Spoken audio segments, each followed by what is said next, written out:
Capricorn rising, I'm sure you've heard a lot of hype and spin about Barbo's basket. This is what it looks like in your whole sign chart. Let's break down every single component as best we can. I'm Sook Boy, you're awesome. Let's talk about it. Many of you could be feeling or coming more aware that life is beginning to get a little more serious, but not necessarily in a negative way.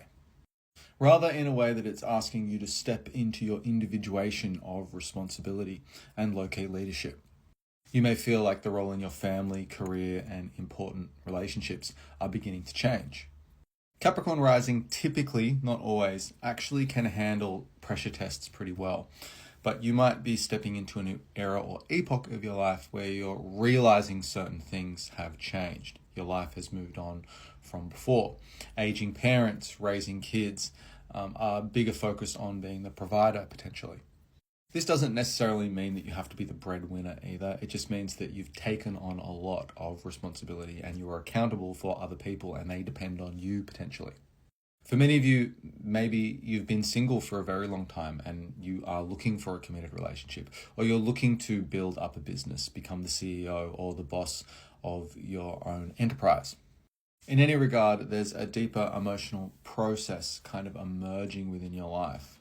You may be reflecting on some family history, your roots potentially, your morality, aspects of loss and grief, and potentially dealing with an inheritance, or some issues you have with debts. And by debts, this can actually mean shared assets, property, paying down mortgages, paying down rent, keeping up with the Joneses, let's say. For many of you, this is not actually a passing mood, and we've been moving towards this moment for some time. It's psychologically rather profound. Questions around money can become a lot more significant in this time. Your access to resources, your livelihood, what that looks like. Are you outdating old established ways of creating wealth, for example? Many of you could have been totally reassessing your financial future and what that looks like. Now, before I go totally surgical on this, let's take a step back and I want to give you some context. This aspect pattern will perfect on the 19th or 20th of July, but it is not an isolated event. In fact, it's been moving through us for a very long time, and you could actually start the clock all the way back in 2000. Now, around the turn of the century was when a generation of people were birthed into the earth that don't know what life is like without access to the internet. This generation is profoundly different. They have a completely different relationship with technology. And as they grow up, they will become a lot more influential when it comes to their tastes and how they impact the cultural zeitgeist. Who they vote for, what they like, what they dislike, what media they consume, what media they accept. Before 2000, there was still this idea or desire that you could have a 9-to-5 job, you could buy a house, you could have a nuclear family and a white picket fence, so to speak. Now, whilst that is still true, but since then we've seen a migration or a siloing of the workforce where a lot of people actually move their entire business online and they become influencers. They become digital marketers of their own brand. So we separate these two groups of people. You've got people that are going to be slaving for time, basically, 9-to-5 jobs, the interest or personal interest of their boss or whoever they're working for. And then you've got people that are kind of running their own ship digitally online. However, they're still slaves if they're operating on social media platforms. They are a slave to the algorithm. And if we take a step back, this is basically what this Barbo basket is all about. The human relationship with technology and what our future becomes when we integrate with the machines. Now this, as I said, is not an isolated event that will occur. It's something we're collectively moving through. And it's basically the revolution of techno-feudalism. Basically, in this new era, who has the control over information, resources, the social media platforms, for example, our digital ID and our digital currency. And so throughout this time, we've been moving towards closer and closer towards this new epoch or episode of humanity, again, where we somehow fuse with the machines. And the question we need to ask ourselves is, who is in control of the platforms? Who's in control of these resources? Who wants us not to say something or not to do something, not to buy something? Who's censoring us? And who is getting platformed for their message to get across?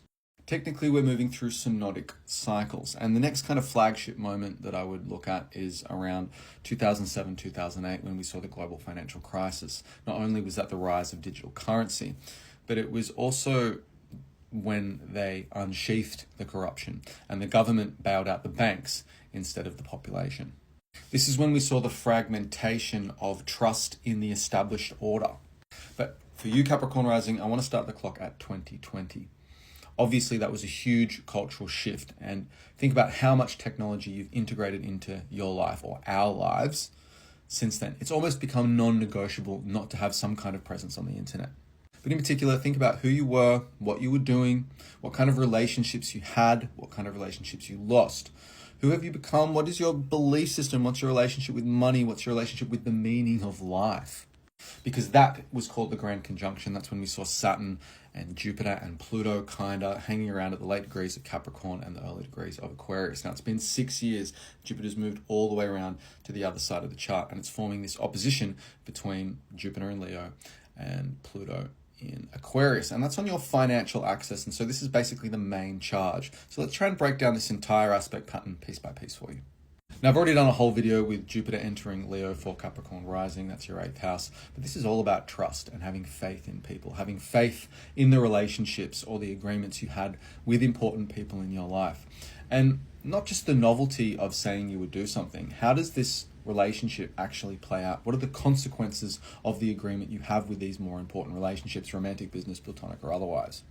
Especially if there's inheritance involved, shared debt, shared assets involved. This is all kind of highlighted by this 8th house. It's somewhat of a rite of passage, sometimes a dark night of the soul. It's a bit of crisis management even. More than anything, it's asking you to have confidence in more intimate relationships, being enthusiastic or optimistic about them potentially, not being arrogant, not being stubborn, trying to be flexible if you can. Now, on the opposite side of the chart, we see the 2nd house. Now, this is your financial independence. This is your livelihood. This is your access to resources. Rather than other people's money, this is your bag. If the 8th house is what you're dependent on and who is dependent on you and that agreement, the 2nd house is what is yours. In other words, you can think about it like, what's a my problem and what's a their problem? Now, Pluto has been moving through this area of the chart for a couple of years, and it's basically revolutionizing, transforming, potentially via crisis, how you relate to your resources, what your livelihood looks like, how do you keep the roof over your head and the food in your belly. Pluto is in Aquarius, and this is all about technology and the collective, how you contribute to the collective, what your future looks like, what the future of money looks like. And basically, how have you integrated technology into your life, especially when it comes to the accumulation of wealth? Has there been psychological resistance? Have you had to pivot? What were you doing 6 years ago that didn't include technology compared to now when it comes to how you gather wealth, how you support yourself, and ultimately where you see yourself earning money in the future? Now, Jupiter opposite Pluto usually means some kind of power struggle. It could be a financial power struggle. It could also be an emotional power struggle with very close members of your family, lovers, or business partners. There's a lot of tension here. Now, it doesn't necessarily mean it's negative though. Many of you will be successful after this pivot point, right? But many of you, if you think about 6 years ago, will actually fall off that wagon and have to start again in some way. Meaning that this is not an isolated event. I'm not kind of predicting something is going to happen. I'm saying that the unfolding of events that started 6 years ago are now really coming into a tense moment where you might have to make a choice. Now, this opposition actually funnels off to the Neptune in your 4th house and the Uranus in your 6th house. And these are ways we can kind of resolve the matter. We don't have to go head to head with this power struggle. We have other options.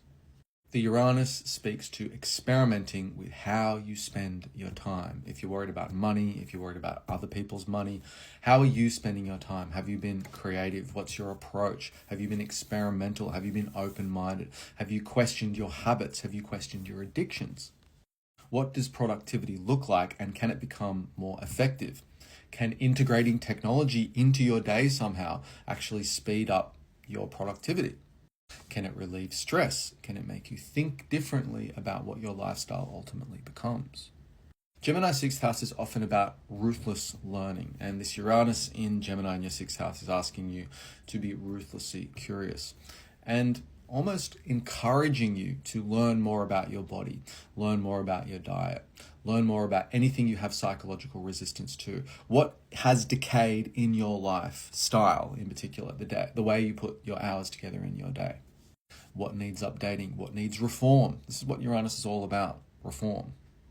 Now that's forming a sextile from Jupiter and a trine to Pluto. And so again, this is about updating systems, updating habits, updating your muscle memory potentially. Now the other thing we can look at is the fourth house of Neptune, where your chart ruler Saturn is currently.